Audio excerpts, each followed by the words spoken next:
Hey, y'all, and welcome to the Renegade Butcher Show. Sorry, a little bit of a late start there, just finishing up a phone call. It's been an eventful day or two here. Been a minute since I've got something out there. Just wanted to go ahead and update things and let y'all know exactly what I've had going on. And today I want to talk a little bit about some of the stuff that I've been through in the past and the idea of just integrity when it comes down to doing the job and meat processing and how that all applies throughout the industry. We'll probably start a little bit with how I got into this and starting up what I do and kind of go from there. But before that, you know what? Appreciate y'all tuning in and watching. Once again, we're up to about 160 subscribers or so on YouTube, and that's awesome. It's growing every day. I appreciate everybody taking the time to join in here, whether you're coming from YouTube, Telegram, or any of the other places that you do find it, or the audio side. If so, I hope you're tuning in on fountain.fm. If you appreciate what we got going on and you're into the whole Bitcoin side of things, you can always tip me at ittybitty.tips/renegade. And we've got the link down below for that as well. And if you are interested in that sort of thing, feel free to check us out on the Lightning for Liberty show that's going to be on tomorrow, right before the UTG after party. So around 5 or so o'clock tomorrow Central Time, we will start that on up. Just like we did last week. We had our first episode last week. We'll talk a little bit more about it this week. We'll get into more of the nuts and bolts and some ideas, doing some onboarding type things, how to actually get started, get into it, and follow that up with some questions that we didn't get time to get to last week. So me and Brian will be doing that together, and then we'll jump on the after party, a bunch of podcasters hanging out, bullshitting with each other. Should be a bunch of fun. Once again, check out renegadebutcher.com if you're interested in that seasoning project and getting involved with that. You can go to live.libertymeat.solutions, and you can find all the different ways that you can find this podcast, and shop.libertymeat.solutions if you want to check out any of the affiliate programs and stuff. And I've got some new ones that I need to get hooked up on there too. They're really exciting, that are really relevant to the meat processing side. Sorry about the light, guys, and the washout. I'm in the vehicle as usual, using up the old public Wi-Fi. So once again, if you're looking for ways to help support the show, some awesome opportunity. And if you're on Telegram, check out the Liberty Meat chat. That's where a lot of good conversation about this sort of stuff goes down. Anyways, let me just dive right into it. So as a lot of you know, I came from a meat processing background. I started out, I never grew up doing it. I started out taking a temp job, deer processing, mostly just helping unload vehicles and unload deer that were brought in seasonal at one processor. And, I ended up doing a lot of sausage packaging, working my way up through that. And by 6 months into that, I was learning to cut meat for a retail counter, retail case, and worked my way through there. Got involved in that company, ended up in a management position, started seeing that it just wasn't the culture I wanted to deal with. There's a lot of interpersonal bullshit going on. Worked there for 2-3 years and just, it wasn't for me. It was one of those jobs I just hated it every single day. So as soon as I had an opportunity to get out, I did. But I loved what I was doing. It was a skill I really enjoyed. I took to it. Sometimes you just find something that you just sort of fall into. And oddly enough, I really took to it. I was every person that I could learn to cut alongside. I would try to learn something from them.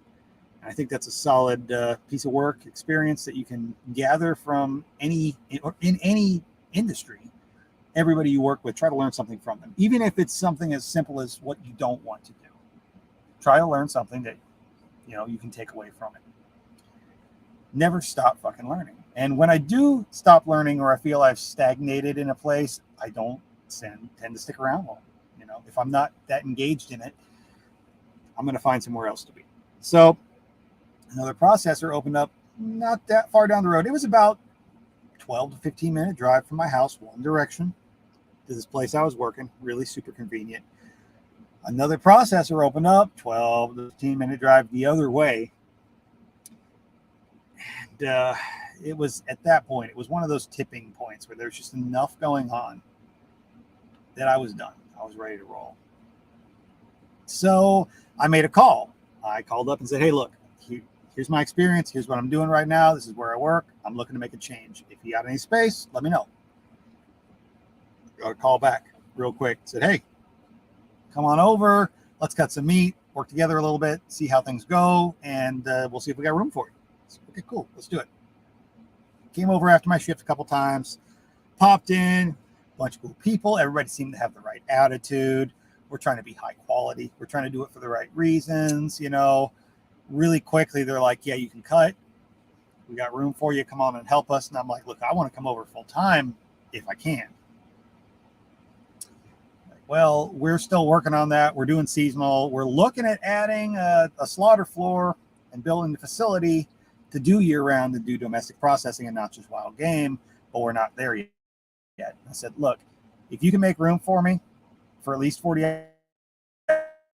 hours a week, I'm coming over because I'm where I'm at. And it's time to make it fine. Let's do it. I said, well, we can give you more than 40 hours if you want to come on over for now, at least as long as the wild game still is rolling. I said, all right, well, we're going to do it. We'll figure it out from there. So I switched over, came in, rocked it. I mean, absolutely rocked it, working between 2 different locations.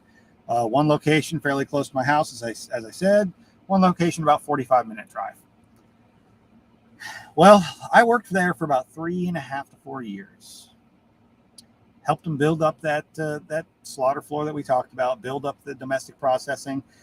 They had minimal experience in that side of things. They came some older butchers that worked with them, part of their family, that had originally used to break beef that came in off of trucks and stuff. Not really into the slaughter side of things. They had spent some time with some folks that were like family friends and had learned from their facilities and that sort of thing, and had a very rudimentary understanding of getting it going, and trained me with what they knew. And of course, me being the geek I am, I spent a lot of time on YouTube and a lot of time reading, and really, really learned it. I dove in. That was my angle. I took care of it. And I did everything from that to working on the butcher block and the full breaking process to, full sausage production, everything in that place I could learn, I did, to the point where they could go on vacation and leave and I'd have it taken care of. There were many days in the summer where I was running the whole place while mowing their pasture with a tractor because it was slow, and, keep the phone on me in case somebody calls the shop, have it forwarded to my cell phone and roll up and get their order taken care of kind of deal. We made it work, and got to the point where it was busy. COVID hit and all the big processors kind of got shut down, and suddenly everything just really took off. From the get-go, it was always that idea of we're going to do things the right way. We're going to treat every animal like it was our own. We're going to make sure everybody gets their own stuff back. We're going to do everything above the quality that you could buy off a retail shelf. Well, because there's a lot of processors that just take your animal, hack it up, put it in bags. There you go. You got your own stuff back. That was the culture. And I bought into it hard. I believed in that shit. Absolutely. And I still do. That's a part of who I am. That's why I do what I do. Because I believe there's a certain expectation when you trust somebody with an animal that it's going to be treated right, it's going to be handled right, it's going to be done in a hygienic manner, that the people you are paying are going to do a better job than you would be able to do yourself because you don't have that skill. And that really was the culture for several years, and they would hold you accountable to that too. If anybody slipped, this is not what we're doing. Well, older people in the family decided to move on. Kind of the whole culture shift, because the person who was involved in it was a business individual in another industry, decided to get really involved with things and kind of tighten the screws, cut the corners, make it really super profitable. And everything that I believed in sort of dissipated. People who were just cattle flippers, people who didn't give a shit, people who were selling stuff that nobody should eat, started to get involved. I started being asked to do things like kill this before it dies. There were some things that I was very much not okay with going on. And we finally reached that point where it was the final straw. And I said, look, it's going to be that goes or I do. And there was a day of promises that weren't fulfilled, and I decided to exit the place. Upcoming to that, lots of promises were made, like I was going to help run the facility and all kinds of stuff for years. All the promises that they make when they want you to stick around, and that never really happens because you're not the company man and you call them on stuff that they don't like. So if you're not that guy, if you're not their guy, well, there you are. there you be. So someone else got hired in with about 30 years of experience in the meat industry, but not on that side. And there was all the chatter around the shop. They're hiring him in. He's going to be making more than us. This guy's coming in with all this experience. They lied to us. Nobody here's getting promoted, that kind of thing. And I'm like, well, whatever. I already knew that's pretty much how it's going to go. But it's not his fault. So, we went ahead and trained the guy, taught him what I know. And right away, it was like they were trying to pit him against me. I was the most experienced probably in the shop. And we kind of hit it off, though, because we both had the right experience. I mean, that right attitude. We both approach it from that level of integrity and personal pride of, this is my work. I'm feeding somebody here, and I take pride in what I'm doing. And we kind of hit it off. So we've always, even after I left, it had been kind of tight. It's been a good thing. It's been a good thing. Even with all of his experience, he would never hesitate to come out while I was working on the kill floor and be like, hey, Josh, how would you do this? How would you adjust things to this situation? Or, hey, man, we're in a bind and I don't know what the fuck to do. He'd always tell me my superpower was I would pull shit out of my ass. I could improvise. Well, I guess so, because I left and made a whole business of it. So, and he would always tell me how much shit he learned from me. And I learned a lot from him, too. He's progressed even more since I've left and become probably, if not one of the best in the state of Texas at breaking and processing whole hanging beef. And he's made a serious, efficient operation out of it. Well, even despite all the stuff that went on and the issues that I had, they decided to let him go the other day. And he, being there, being a good friend, was one of the reasons that I kept my mouth shut on a lot of stuff that went on. I kept it. I decided I'm going to be the bigger man, put my head down. I made my single report on the issue that I noticed because I knew somebody's kids were going to end up eating this fucking meat, and left it be. They got their slap on the wrist, and I moved on. I'm not going to try to shut you down because, well, I don't want to ruin somebody else's job over my petty shit. I'm just going to go out there and do the best that I can, and y'all can compete with my shit. So since then, I've been helping people. I started out trying to help people process directly at home, had to shift gears because of the way the state wants to do things, which is fine. So I've been doing more educating people how to process their own. As you guys have seen, that's what the whole point of this podcast, the whole point of this live thing, and the whole point of this YouTube, if you're watching it live. And I focused on some other stuff and, kind of branched out from there. And I do a lot of wild game processing, and that's good. And I don't regret any of that. In fact, the more that I hear and the more that I see, the less that I regret my decision to exit the place. But it's come to light now that a lot of stuff has gone on in places like that. And so I feel like it's kind of hypocritical for me to not talk about some of the shit that might go on. And I'm not going to name names. I'm not going to be that guy that goes out there and just says, hey, look, these motherfuckers.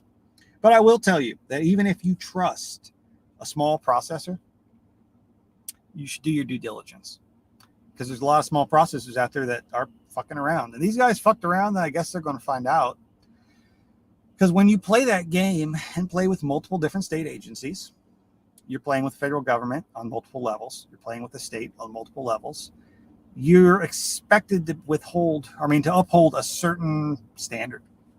You're messing with other people's meat, and you shouldn't need a state agency to oversee you and tell you to do your job right, to tell you that what you're putting out is other people's fucking food, that people eat this shit, that someone's kids are going to eat this, that every day that you're handling those animals, somebody spent thousands of dollars feeding that out, that somebody has raised that animal and expects you to treat it the way that they would. They're putting their faith in you. And they think that they're going to get a better result because you're not IBP or Cargill or Tyson. The guys who have gone and lobbied and spent all that money with the feds and with the states to write rules to make it almost impossible for the little guys to operate. Well, they have to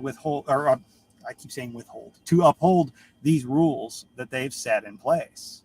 And they've got inspectors there up their ass the entire time. And it's fine. It's easy enough to do because they've got the money to play that game. When you try to step down from that process and maybe you have a more limited level of inspection, like, a custom exempt processor, you may not have someone there all the time. You shouldn't have to. And you should expect that that individual butcher who is doing the job, or that team of butchers who is doing the job, is going to treat that animal with respect and do the best job that they can, ideally above and beyond what some big nameless commercial face would do. I learned that's not always the case. And that's a part of why I go out and try to educate people on what I do and why I do it, on how to do it at home, how to be outside of that system. So here we fucking are. I've seen shit. I've seen animals beaten mercilessly because they wouldn't walk down, a chute to go into a pen. I've seen animals riled up. And I understand. I've been in situations where you just cannot get an animal to fucking comply and move where you need it to, and you get hot. But sometimes you just got to walk away from that and try the next day, because you don't want to rile that bitch up. You don't want that animal stressed when it dies. It's going to be terrible meat. It's going to hang weird. It's going to be what you call a dark cutter. Shit does happen. Things aren't always the way we want them to be. I understand that. But, you bring in teenage boys who don't know, they don't understand, they don't have a grasp on it. It's nameless, it's faceless, they don't know who this animal is for, and they just out there having a good old time. Beat it with a stick till it complies. Unfortunately, shit happens. Unfortunately, some people don't know. I've had a boy look me in the eyes and say, I like the look in their eyes when they die. I never let that motherfucker on the kill floor again. If I drop something off with the processor, I'd like to think that it's going to be handled the way that I would do it myself. I sat there every day and would kill, on average, depending on the species, 7 to 30 animals a day. And I managed to walk out of there with the attitude that I have. I'm not a psychopath. I'm not a serial killer. I'm not going to sit there and want an animal to fucking suffer at my hands. Not everybody who works a kill floor is a complete lunatic, but there are people out there who just don't give a fuck. And they may be attracted to jobs like that. But it's even worse than that. Beyond just the treatment of the animals, I'm not trying to go all PETA on you guys. But that's a concern for people. Beyond that, though, the actual hygiene of the whole process. You get in a hurry and you push things. I mean, hair, dirt, shit shouldn't be on a carcass. You have every opportunity to wash things down. You've got a commercial facility. You've got everything you need to be hygienic. You have everything you need to wash down between every animal and to keep things clean before they go and hang in a cooler for 2 weeks before they get cut and bacteria grows on it. Or one guy doesn't do his job and the next clean animal sits next to that dirty animal, rubs all over it, and fucking ages for 2 weeks. You can only imagine the environment that could breed. And the result on the end of those who are having to cut that, what they have to trim, how they have to clean it up to make a presentable product for the consumer. What you don't see behind those closed doors, I mean, you don't always know what happens. You don't always know what happens. And you'd like to be able to put faith in them. But I'm telling you right now, if you do use a small processor, do your due diligence. And like I said, I'm not naming names. If you're in Southeast Texas, though, and you get your wild game or domestics animals done at a place that rhymes with the name of a creature that kind of looks like a weasel and a bunch of them run off a cliff, you may want to be careful. Just because if your shit's going to get done right and you get your own animal back, then who knows? Your animal might be part of a big investigation and while the place gets shut down. I have no idea what's going to happen at this point. I am not in control of what other people who have been wronged by the place may or may not say. So I do know some bad shit might happen to them. You should learn how to either do stuff yourself or really know and trust that butcher. If they're not willing to let you come back and see the process, you should question why.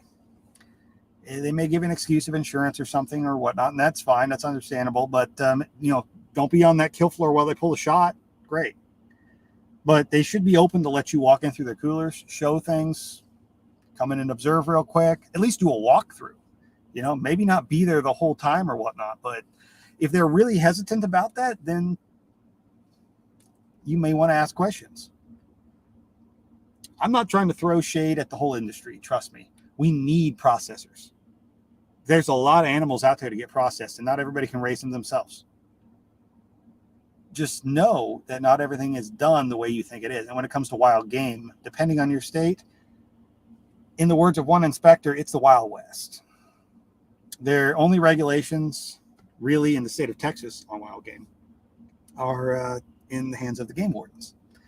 The health department may get involved if there's enough complaints and there's actually serious hygiene issues, but usually it's pretty bad at that point before they do. They tend to regulate mostly from the point of slaughter because that's the biggest point of contamination, and you can't do that from wild game. It's hunt or kill. So it's on the processor to do the best job that they can, which is why I will reject deer if they're not handled properly, if they're not stored properly, if they're rotten by the time they get to me, because I'm not going to feed somebody something I wouldn't eat myself.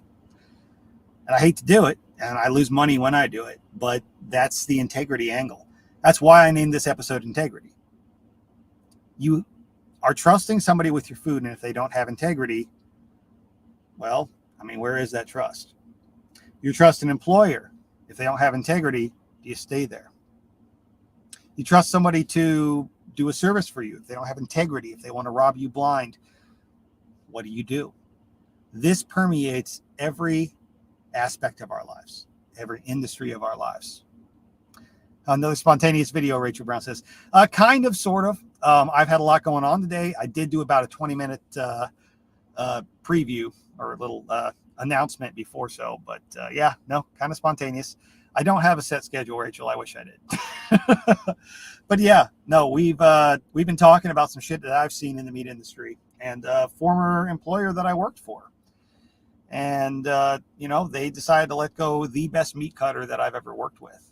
And so I don't feel like throwing them under the bus is a problem anymore because, well, only reason I didn't do so before was because people I gave a shit about actually still had a job there.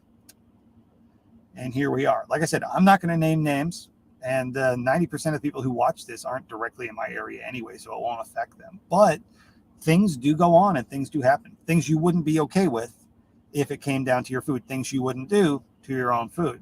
So if that is a concern for you, learning to process your own food is a very good thing. Very good thing. Or at least become friends with those who are doing it. Be involved in the process. Don't just rely on someone else and think it's going to be okay. We've kind of reached this point as a culture, as a society, where people look at meat in a strange way.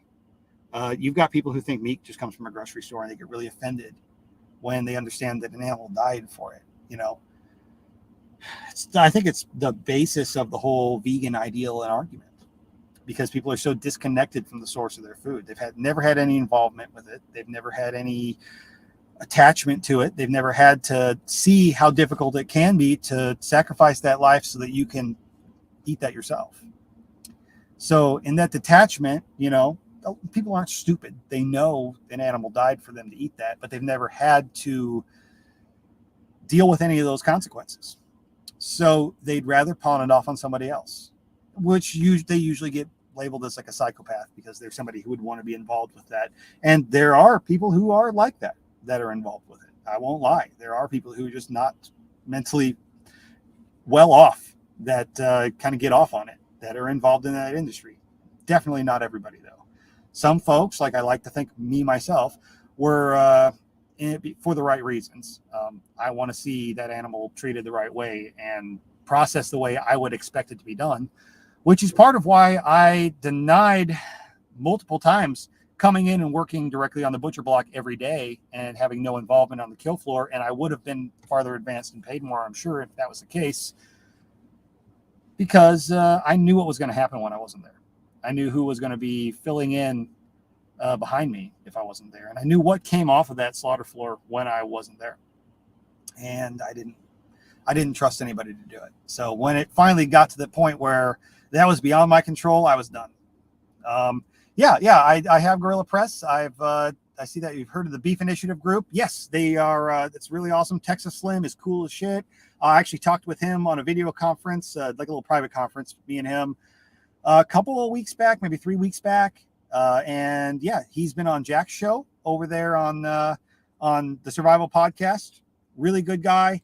he's got a lot going on. There's a processing plant going over by Luling, Texas, that he's working with a lot of those guys, and they're doing some cool stuff. They're doing full USDA inspected, which is what you need if you're going to sell individual retail cuts, like, resale directly. You want to buy actual, I want 100 pounds of ground beef and some steaks and stuff like that, versus buying a quarter or a half a cow where you need to own that portion of it live before it's slaughtered, which is the custom exempt side that I've kind of been talking about.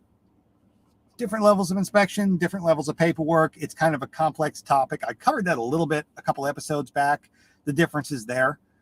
But I see you just sub for meat from KC Ranch. Yeah, I've heard really good things about them. I've not worked directly with them myself. So, but everything I've heard from them and I've heard from Texas Slim has been really good stuff. They seem like a really good group of people. So I think that's a great route to go. And we need more people doing stuff like that. We need more people who are really involved with it. And when, while I am not big on the state, and I don't think the state should be able to tell you what you can and can't do on your own property, what you can and can't consume, I do believe in transparency. And that if you're going to trust somebody else with your meat, they should, be held accountable for what happens. So while I don't think the state's necessarily the best answer for it, the people I've been dealing with in the past are the reason that state agencies like this exist. So, it's one of those deals where somebody needs to hold people accountable. I shouldn't have to be the state, but these processors should be at least transparent to their customers, and people should be able to do that due diligence.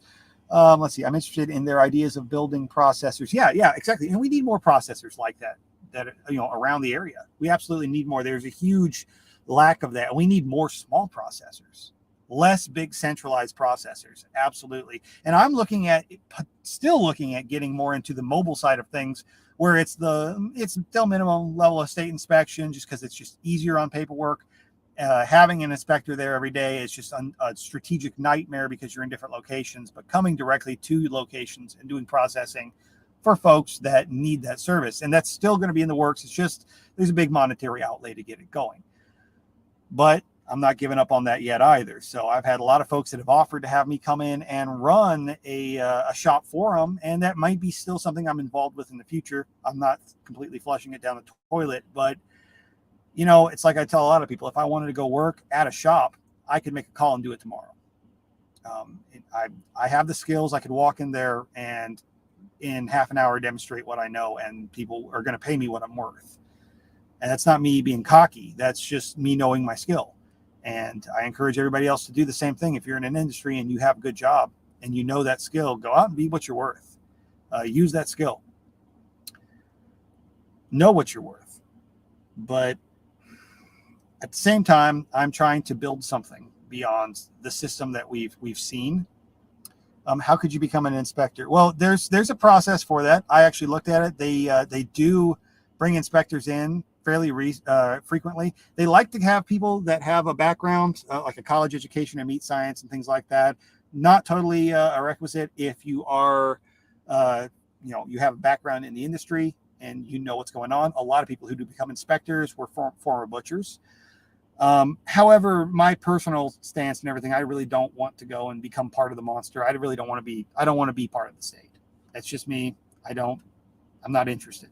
So I want to be part of the solution, but I don't want to be part of growing the monstrosity that we have, because the sad part is the state as we know it, while I understand we need some level of inspection and accountability, because I've seen why, I don't feel like the system we have right now is really doing us, full justice, because all the rules are written to cut out the little guy, and they're written by lobbyists paid for by the big businesses, the big five. You get your Cargills and your IBPs that are fucking us all over. So that's an interesting topic. I played with the idea. I know I'd be on y'all's team. I agree. I played with the idea. Oh, trust me, for a while there, when I was just hot about some of the shit that was going on at my personal job, my previous job, they were looking, the state was looking to hire someone, and they actually thought about hiring somebody specifically to be in there because we were going to be doing so much inspected. While I worked there, we had full state inspection at one point, where every time that we did an inspected animal,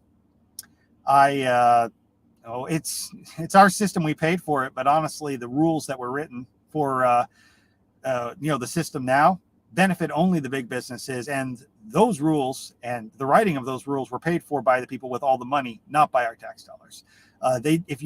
I hate to tell you right now, but the rules that are in place right now don't benefit us. And one inspector is going to get fired real quick if he's not upholding those rules. So, and it makes it really hard for little guys to actually be able to do the job right. It's not benefiting us or the little guys. Unfortunately, I wish it was. And it's kind of like, it's the whole vote harder thing. One guy can't go out there and just change the world. So we've all got to look at alternatives and ways to kind of work around it. It's a real complicated topic, and I could go on that for forever. But I actually looked at it for a while because I was so pissed off at the shit that they were pulling. I was like, I could hire on as their inspector and walk in here in a little white hard hat one day and be like, what's up, guys? I'm here now. I'm your inspector. I know all your dirt. But I'm not going to go out and do that to be petty. It's not really going to benefit anybody. And it's going to be a job that I don't believe in. Not that I don't believe in keeping everybody on the up and up. I don't believe the state needs to be the agency doing that. I think we need to bring this back we need to bring meat processing back to the homestead, back to the community, back to our control and outside of the state's control. Instead of trying to fix the system that is beyond broken at this point, we need to create our own resilient systems that work.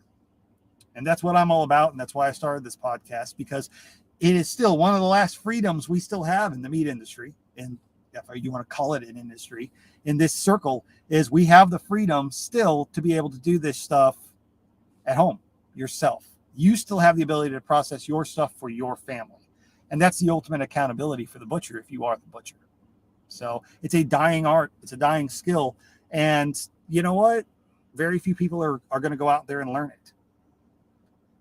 Hopefully a lot of you guys are interested in learning it, and there's only so much I can teach right now in the format I'm doing it. Hopefully I'll be able to do a little bit more in the future, especially coming up in the deer season. I'd love to show some more breakdown videos, and that's in the works. That's planned.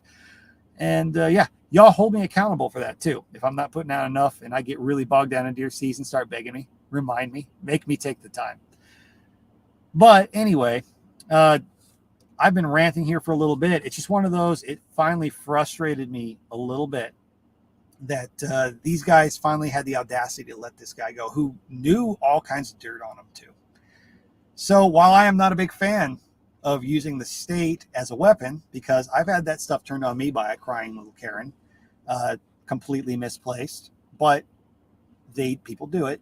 When somebody is actually messing around and doing all kinds of crooked stuff, and I'm talking thousands of customers that have not gotten their own meat back, that have gotten subprime meat back, or that have literally, at this point, it sounds like a lot of people have had their own meat taken and sold on the black market. Yeah. Things like heads, livers, stuff that maybe they did or didn't want, just as the price for letting somebody work on your kill floor. Sounds like that's gone on. And you decided to sign up to play their game and play by these rules. So you should be held accountable for them.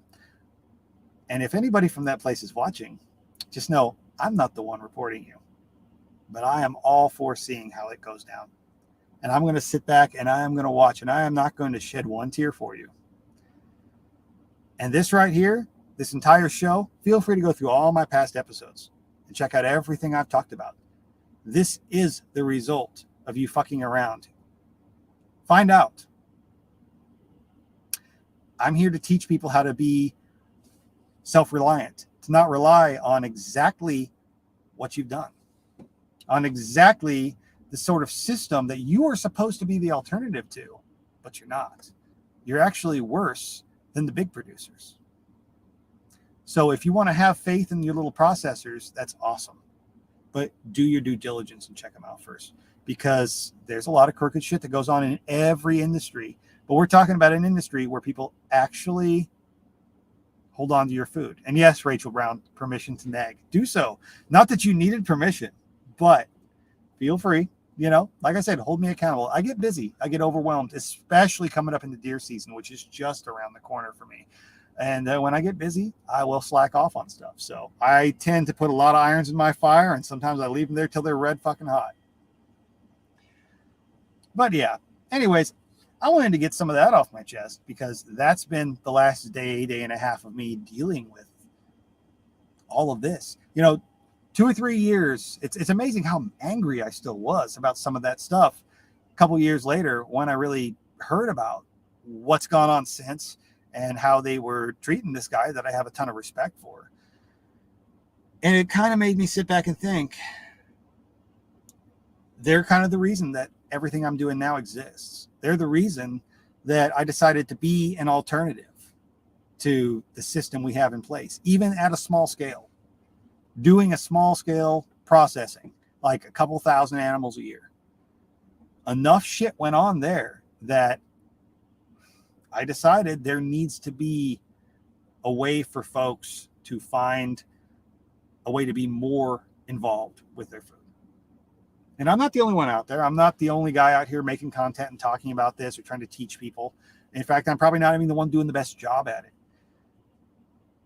But we need every voice we can out there trying to teach people. And that's why I'm all for people who want to do classes like, people like Billy Bond, who's out there. He's going to be, if you're not going to Self-Reliance Festival, check it out. If you're anywhere near Camden, Tennessee, or could go next weekend, you can actually go to shop.libertymeat.solutions. There is a referral code down there. If you click in the bottom, there's a link to it. You can go get tickets. It's like $100 if I remember. Don't quote me. I might be wrong. They're going to do all kinds of classes on self-reliance stuff, but he's going to be doing some butchery classes. Maybe next year, it's not official, but maybe next year I might be helping him out and teaching some of these skills to people as well. So we need more folks who are doing that. I know some folks who are in the comments here who have done some education in person on how to process poultry. I don't even want to try to teach people to process poultry because a lot of people are doing it. And it's not my thing. I don't enjoy it. Not that I don't do it myself, but get involved with that. Or rabbits. Or, start small. Learn how to process what you raise. But I also do firmly believe if you're going to raise an animal, whether it be pork, cattle, whatever, you should at least be capable of processing yourself if need be, because something may happen. A processor can't legally take that if it can't walk. That's just the rules in all of the United States, honestly. If they do, well, you might know a guy and they do something for you, but they're not supposed to. So that animal may just be a total loss if you can't do anything yourself, but you can feed it to your family. May not always be the best choice depending on the state of that animal, but if the animal goes down and you catch it in time, and you may lose a little bit of meat, but there are ways to do that. You should be capable of it. If things go really sideways in the world, or say you can't get a butcher date for 8 months, like is happening with a ton of people, or say your local processor gets shut down because they're doing a bunch of crooked shit and you thought you were going to rely on them, you should be able to know how to do it yourself. And maybe you won't do as good of a job as somebody else who's skilled at it would be able to do so.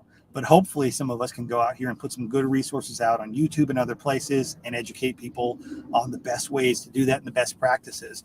And that's the other thing. I do consulting. If you are seriously interested in that, let me know, and I'm happy to answer questions. And if it's a ton of questions and you really just want an intensive walkthrough and you want to pay for my time, let me know. I will do electronic or in-person consultations. We will figure it out and find a way to help you out.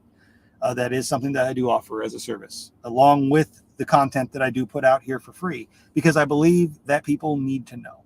This is a dying art, and it shouldn't die with me and others who have been doing this. But there are far too few of us that really know what we're doing. Let's see, Gorilla Press says here, yeah, it does small stuff. Yep.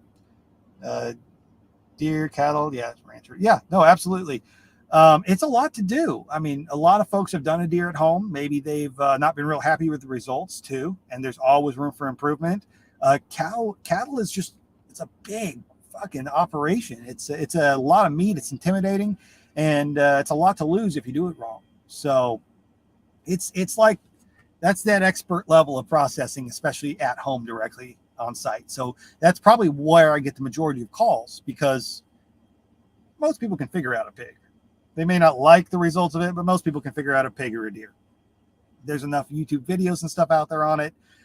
It's a small enough animal. You can work through it in a day, and there's all kinds of ways that you can do everything a little bit better, but beef is just a lot of work.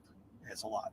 So even me, myself, if I'm doing it without a full professional setup and processing room and equipment and everything like that, Now I'm working solo. We're talking about a couple days of work unless I really want to kill myself. So you got the right setup, you got the right equipment and everything like that. You might be able to roll through 5, 6, 7 in a day.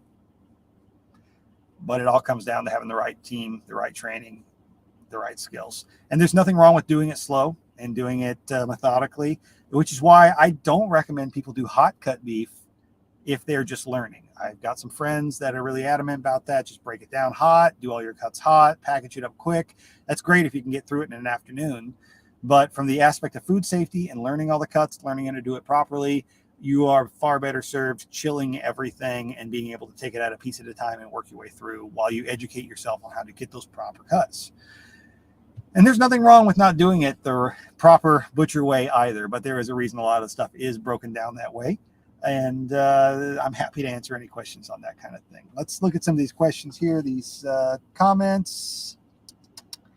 Yep, just talking about younger people needing to know.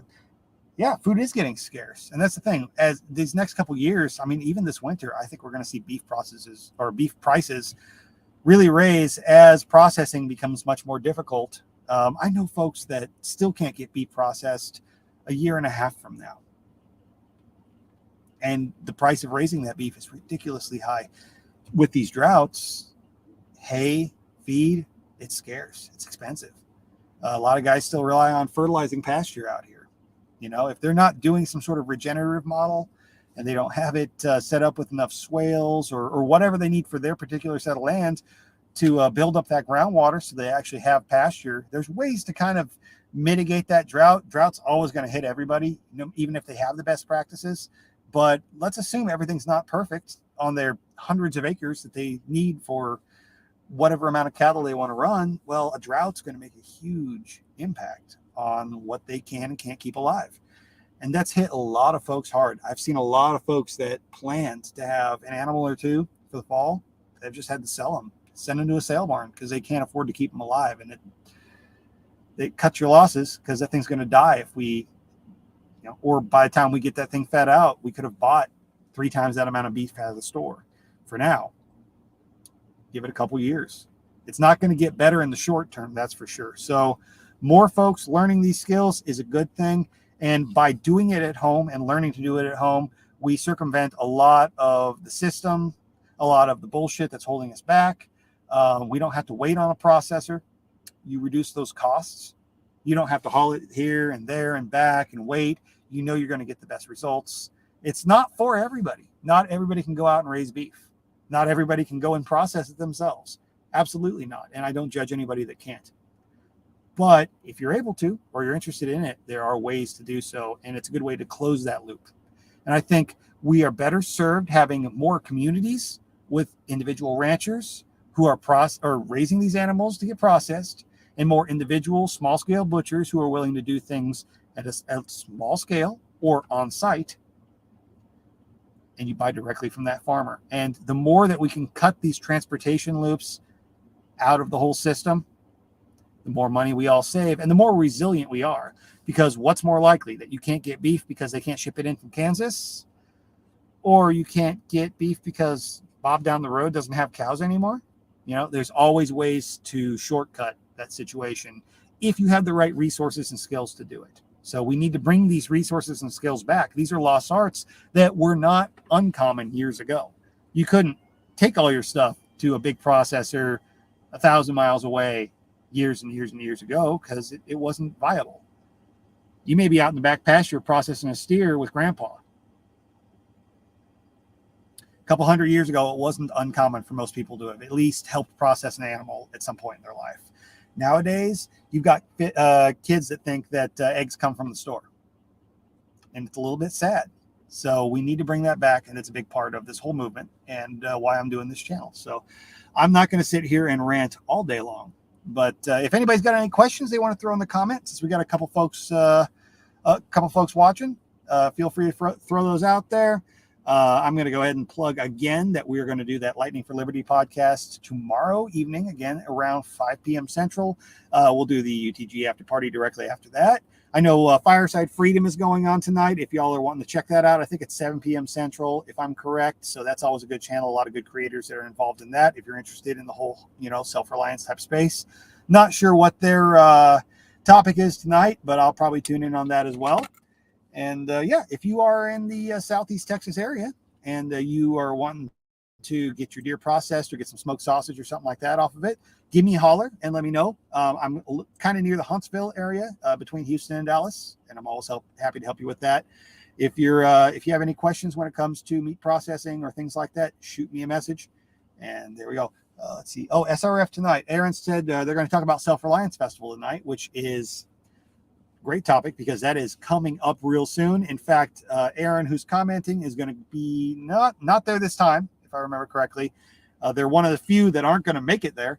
Most of these other guys that I podcast with and talk to are going to be out there, though. I know Toolman Tim's going to be out there. Like I mentioned, Billy Bond's going to be teaching some butchery type stuff out there as well, permaculture things. Jack Spirko from the Survival Podcast is going.